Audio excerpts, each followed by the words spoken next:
Dari pasangan Hasbullah dan Nyai Latifah yang merupakan anak Ki Said yang juga seorang menantu dari Ki Abbas Salam atau yang lebih dikenal Mbah Soleh, salah seorang kiai besar, pendiri pondok pesantren atau bisa dikenal dengan Pondok Salaweh atau juga Pondok Telu.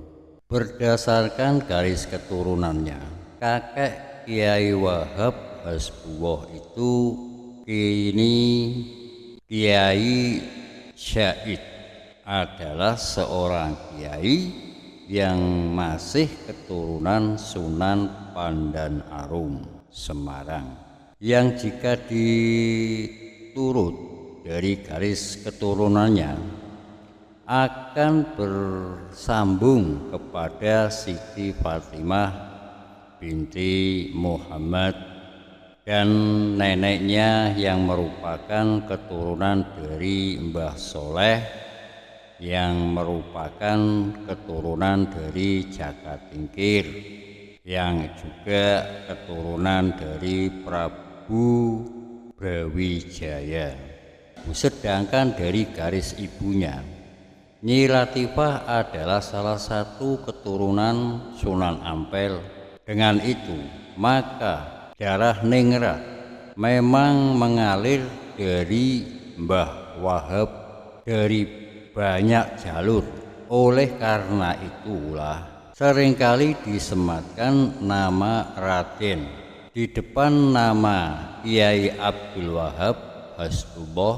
Tulis Jalan Ghafur di bukunya Biografi Singkat Ulama Ahlus Sunnah wal Jamaah, pendiri dan penggerak NU. Lahir dan besar di lingkungan pesantren membuat Mbah Wahab memang tumbuh dengan nilai dan karakter pesantren yang kuat. Bahkan di usianya yang masih 13 tahun telah menemui pengembaraannya dari pesantren satu ke pesantren lain. Selama 20 tahun lamanya Mbah Wahab singgah dan belajar berbagai ilmu dari beberapa pondok pesantren, antara lain pesantren Langitan Tuban, pesantren Mojosari Nganjuk, pesantren Cepoko, pesantren Tawangsari, sepanjang pondok pesantren Kedemangan Bangkalan, pesantren bahkan Kediri, dan pondok pesantren Tebuireng Jombang. Bahkan setelah puas menimba ilmu di Indonesia, beliau bermukim di Mekah untuk belajar ilmu kepada beberapa kiai ternama.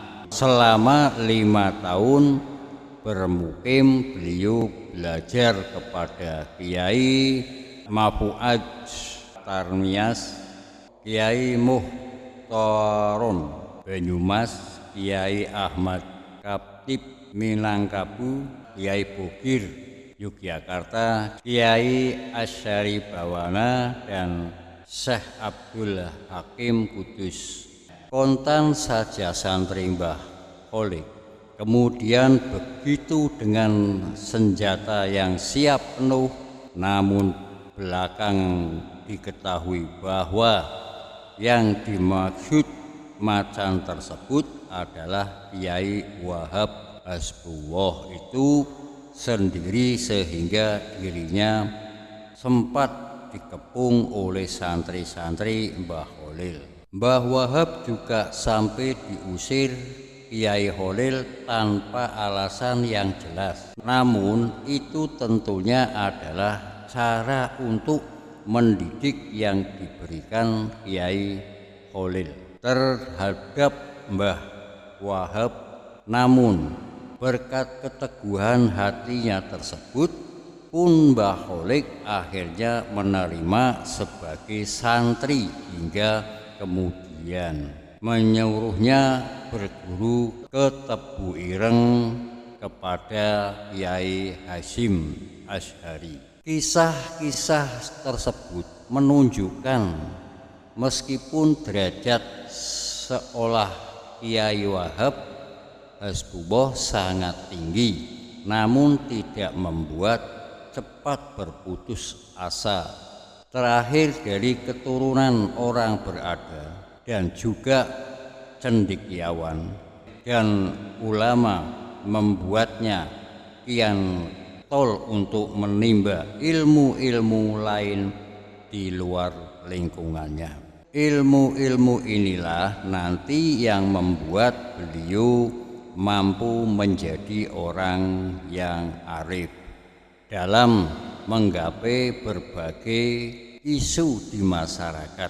Mengingat beliau sejak muda juga terkenal sebagai orang yang menyukai kelompok-kelompok diskusi dan mendiskusikan berbagai hal dalam tata ilmu-ilmu inilah nanti membuat beliau mampu menjadi orang yang arif dalam menggapai berbagai isu di masyarakat.